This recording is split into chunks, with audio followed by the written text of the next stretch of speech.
জুলাই আগস্টের ছাত্র জনতার অভ্যুত্থানে নেতৃত্ব দিয়েছিল বিভিন্ন শিক্ষা প্রতিষ্ঠানের শিক্ষার্থীরা। সামনের কাতারে থেকে বিগত আওয়ামী সরকারের আজ্ঞাবহ আইন শৃঙ্খলা বাহিনীর বন্দুকের গুলির মুখে দাঁড়িয়েছিল অকুতভয়ে। প্রাণ হারিয়েছিল হাজারের উপর আন্দোলনকারী। অবশেষে লড়াই সংগ্রামের মধ্য দিয়ে পতন ঘটে শেখ হাসিনার 16 বছরের কর্তৃত্ববাদী শাসনের। অনেক প্রত্যাশা নিয়ে সূচিত হয় নতুন এক যুগের। নোবেল বিজয়ী ডক্টর মোহাম্মদ ইউনূসের নেতৃত্বে গঠিত হয় অন্তর্বর্তী সরকার। কিন্তু অভ্যুত্থানের 6 মাস পর এসে আন্দোলনের নেতৃত্ব দেয়া শিক্ষার্থীরাই এখন হতাশায় ভুগছেন। হতাশার কারণ বেকারত্ব। জুলাই গণ অভ্যুত্থানের অনেক বিপ্লবী ছাত্রদের মুখে বলতে শোনা যাচ্ছে, চাকরি খুঁজে পাওয়া যেন প্রতিবাদের ব্যারিকেড সামলানোর চেয়েও কঠিন। এ নিয়ে বাংলাদেশি বিপ্লবী ছাত্রদের স্বপ্ন ভেঙে পড়ছে বেকারত্বে শিরোনামে একটি প্রতিবেদন প্রকাশ করেছে ফ্রান্স ভিত্তিক সংবাদ মাধ্যম AFP। এতে বলা হয়েছে, মূলত বেকারত্বই ছিল গত বছরের 5 আগস্টের প্রতিবাদের প্রধান কারণ। তবে বিপ্লবের পর এই সমস্যার সমাধান হয়নি, বরং আরো প্রকট হয়েছে। AFPর প্রতিবেদনে উঠে এসেছে বিভিন্ন বিশ্ববিদ্যালয়ের চাকরি না পাওয়া শিক্ষার্থীদের হতাশার কথা। ঢাকা বিশ্ববিদ্যালয়ের ছাত্র মোহাম্মদ রিজওয়ান চৌধুরী বলেন, যদিও ডক্টর ইউনূস তার মন্ত্রী পরিষদের ছাত্র নেতাদের রেখেছেন, তবে আমি মনে করি আমাদের দাবিগুলো উপেক্ষা করা হচ্ছে। আমাদের প্রতিনিধিরা প্রশাসনে থাকলেও আমাদের কণ্ঠস্বর তারা শুনতে পাচ্ছেন কিনা সে ব্যাপারে আমি অনিশ্চিত।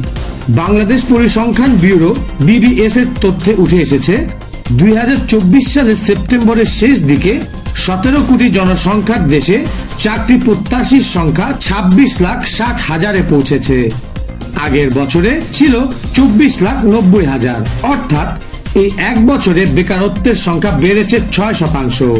আর বেকারদের মধ্যে শিক্ষিতদের হার 87%।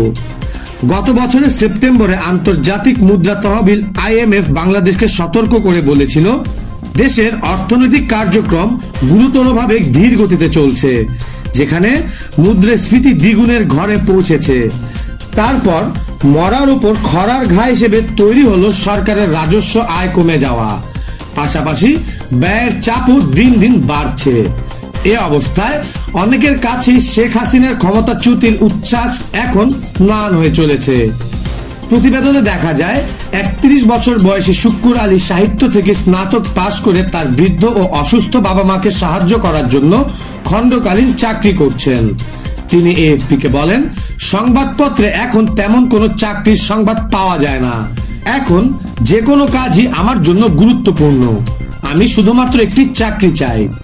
অনলাইন চাকরির প্ল্যাটফর্ম BD জবসের প্রধান ফাহিম মাসরুর বলেন, সরকারি খাত প্রতি বছর সর্বোচ্চ 20,000 থেকে 25,000 গ্র্যাজুয়েট নিয়োগ করতে পারে, যেখানে প্রতি বছর প্রায় 7 লাখ শিক্ষার্থী স্নাতক হন।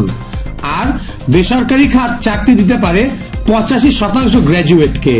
তবে সেখানেও আশার আলো কম। 5 আগস্ট থেকে সরকারি ও বেসরকারি উভয় খাতে নিয়োগ ধীর গতিতে চলছে। প্রতিবেদনে বলা হয়, অর্থনীতিতে স্নাতক 31 বছর বয়সী সুবীর রায় একটি সরকারি চাকরির পরীক্ষায় টিকেছিলেন, কিন্তু কোনো এক অজানা কারণে তা বাতিল হয়ে যায়। তিনি বলেন, আমার বাবা আমাকে বিশ্ববিদ্যালয়ে পড়ানোর জন্য একটি জমি বিক্রি করেছিলেন, আর এখন আমি ফাঁকা হাতে বাড়ি ফিরছি। এরপর আমি বাবার সঙ্গে ধান খেতে কাজ করব। অন্তর্বর্তী সরকার বলছে, তারা এই সমস্যা সমাধানের সর্বোচ্চ চেষ্টা চালাচ্ছে।